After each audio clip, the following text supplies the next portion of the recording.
Hello. Hi. Clicky thing that I need to put down.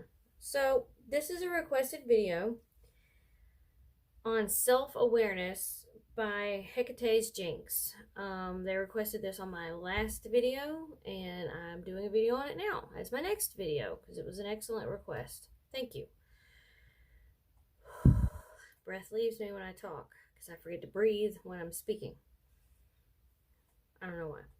So,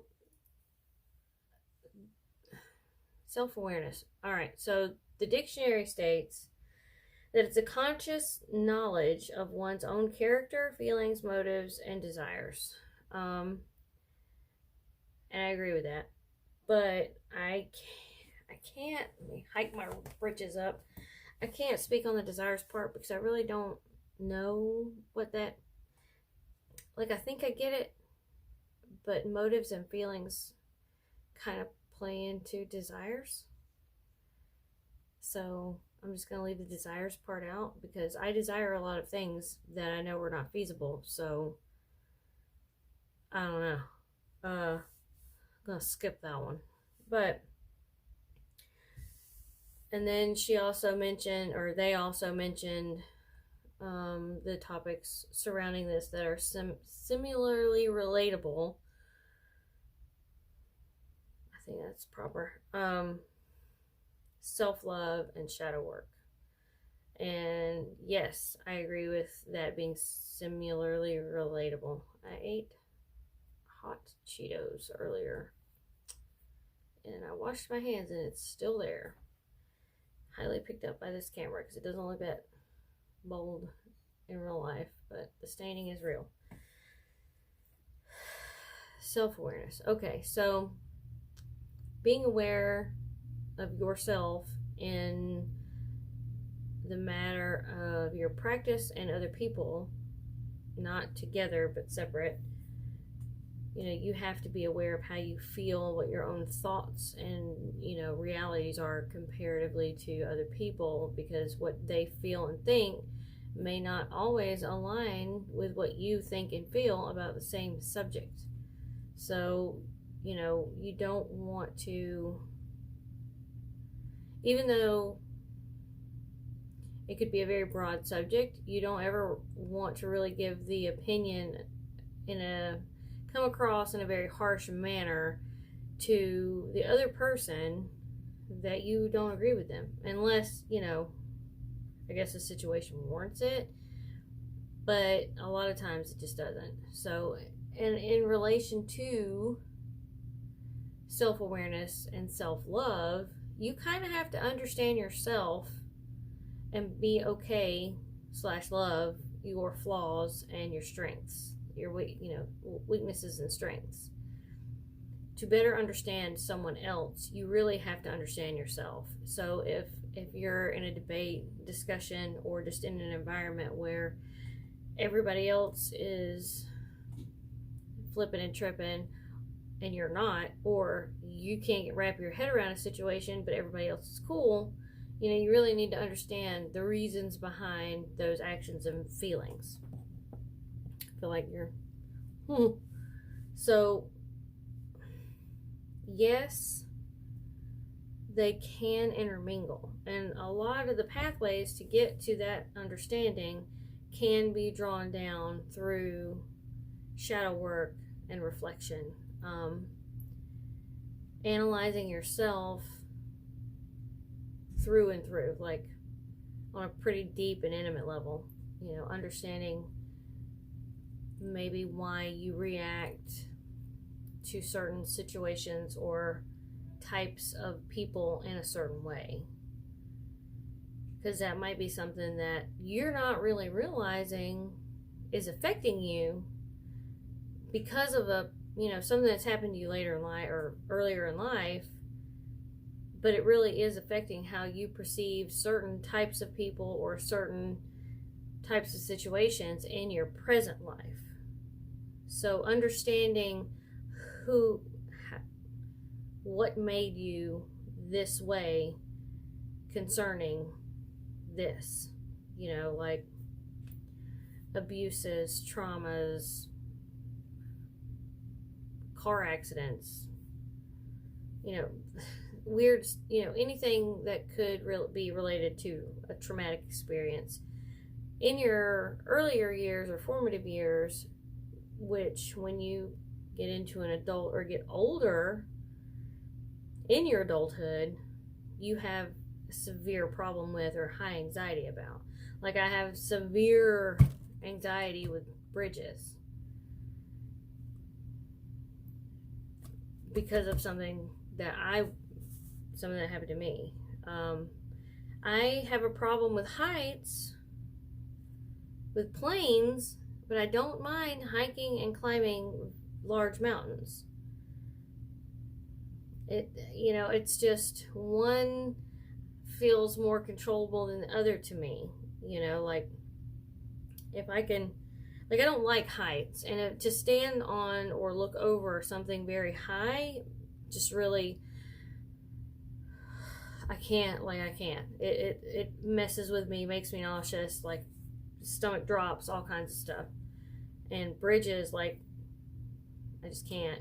I mean, I do because I have to, but like, if I had the option not to, I would not. But in order to get from A to B, sometimes there's a big ass bridge in the middle.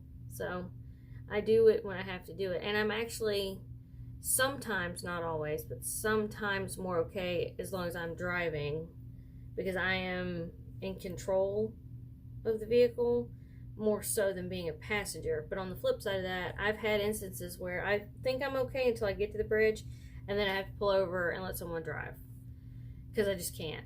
It really just depends. But that is due to something that I was very young when it happened, but it has left me with fear. So, I understand that part of myself, and I think that's the root thing, is to understand why you react to certain things or situations the way you do.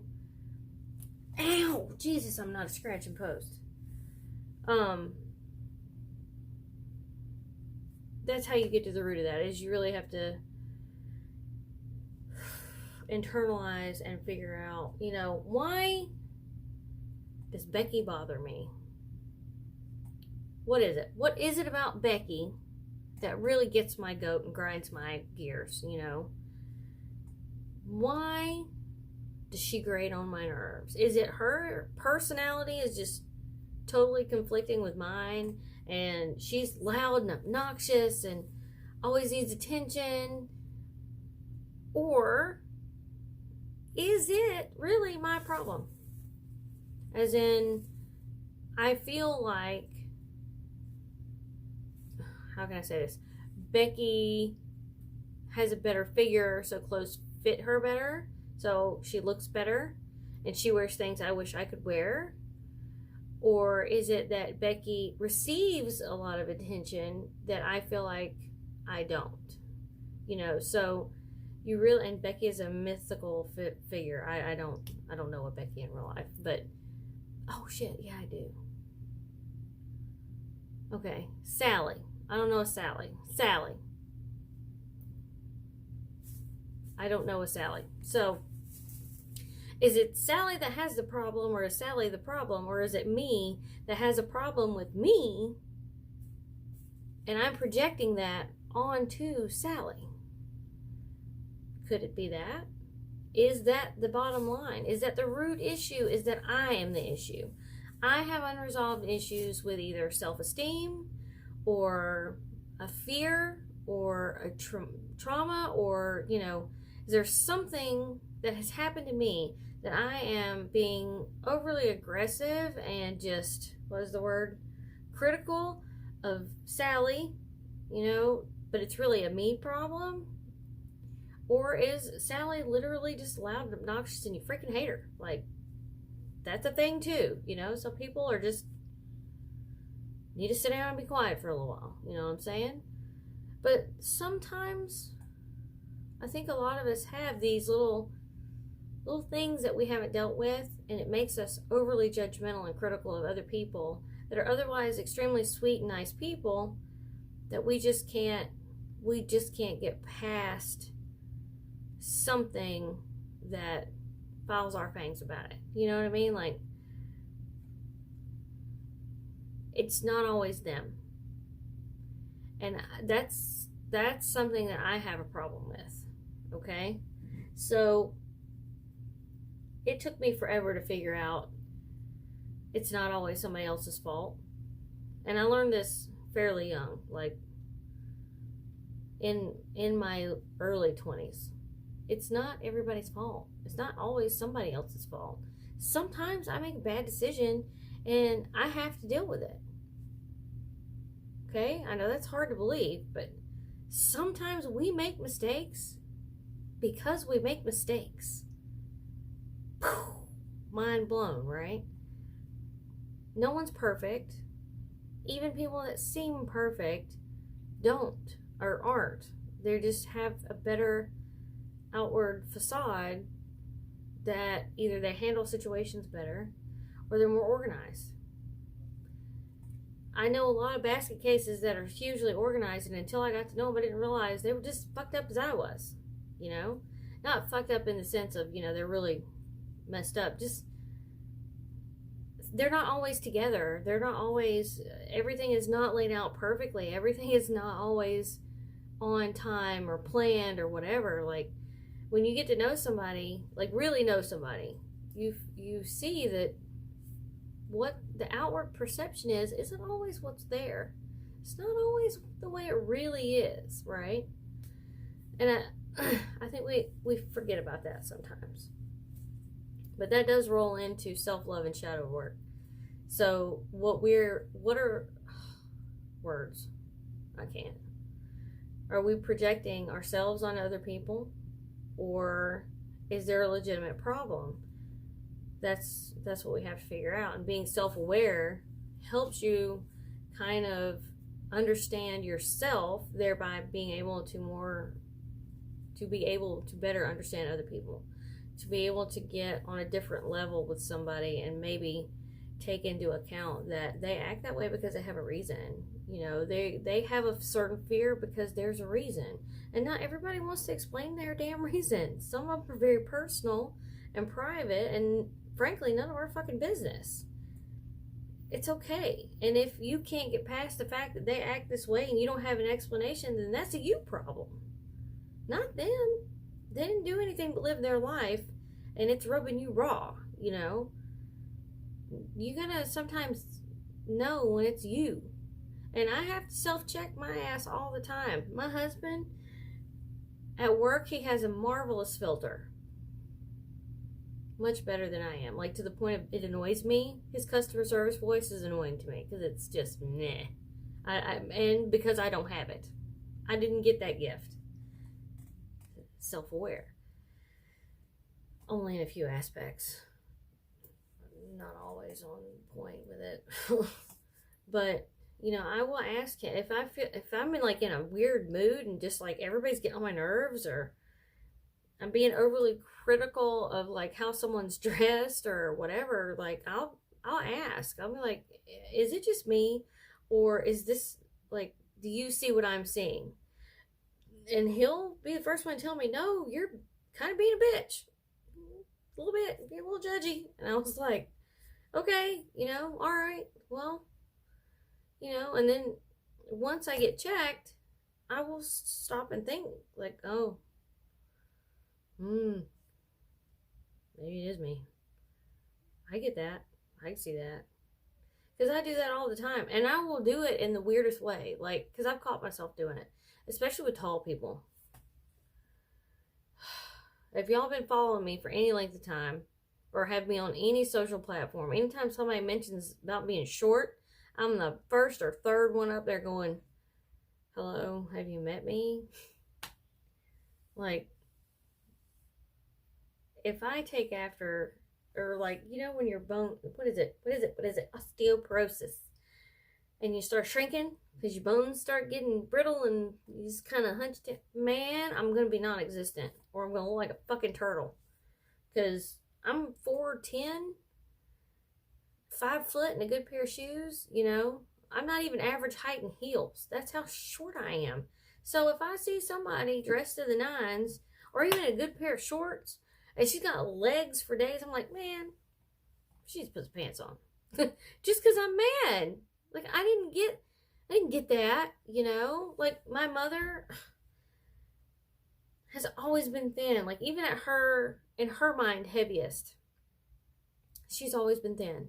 She doesn't have to wear certain things that I have to wear. I can't go without a bra. It bothers me. I don't have the boobs for it. My mom, too much TMI. I got you. But like, my mother has a nice figure, and I didn't get it. My mother's also much taller than me. You know, she met average height and exceeded it a little bit. So I did not. And you know, my father is on the tall side. He's like 6'1", something like that. Like, so it was it was there. It could have happened, but it didn't. It didn't. It really didn't. And I get so frustrated sometimes. I see these clothes I would love to wear, like capris are a joke, man. Short in a pant size, it's joke. I'm really getting off on a tangent. I gotta stop. But this is one of those things, like, I know I can be judgmental because I have a problem with me. You know, it's just, it is what it is. It just makes me so angry. But on the flip side of that, I am below average. The kid's dad was average male height, and they're both above average. So it just skipped me. I had it in there. My potential went to them. I mean, Alex, I think, is probably 5'9", so he's not super tall, and Adrian's like 6 footish. He's not super tall, but like, it was in the genes. The very tiny genes that I got. Anyway, having a clear understanding of what makes you tick and what ticks you off would be very, very good to have. Like, it just helps so much. And then having, you know, sometimes when you just can't discern, is it you or is it somebody else, it also helps to have somebody that's going to be honest with you, be it your partner, a kid, because a freaking kid will always be honest with you because they don't care. They don't have a filter. They don't understand the need for one. And then, you know, a good friend, somebody that is not scared to ruffle your feathers, is always a plus. Someone that, you know, they know they're about to hurt your feelings, but they also know they can get you over that hump too, you know. So I hope this was somewhat insightful. The only part I didn't really dive into was shadow work, because I just feel like there's a ton of videos on that. And some people subscribe to the belief that it does truly work. I am one of those. And then some people think, well, it works, yes, but there are other ways to go about it and it not be called shadow work. So it just really depends on where you want to fall with that. But anywho, I'm going to go because it's late. It's a little after 10 here. It's going to take me a while to upload this because my battery's about to die. But I love the fact that there was a request put in. So please, keep them coming. It gives me something to flap my jaws about for a little while, and something to think about other than normal daily stuff. So I would love to have more requests. File them in, as long as they're not like, you know, oh, I don't know. I'd have to see one to know what a weird one looks like, but this was a great one. So thank you to Hecate's Jinx for the awesome suggestion, and I hope this does it justice. If not, let me know if I need to expand, or maybe just not ever cross this path again with this subject. Either or, just let me know. You guys have a safe Memorial Day weekend. And yeah, I'll try to have another video next week. I've got some other ideas, so watch out. Here I come.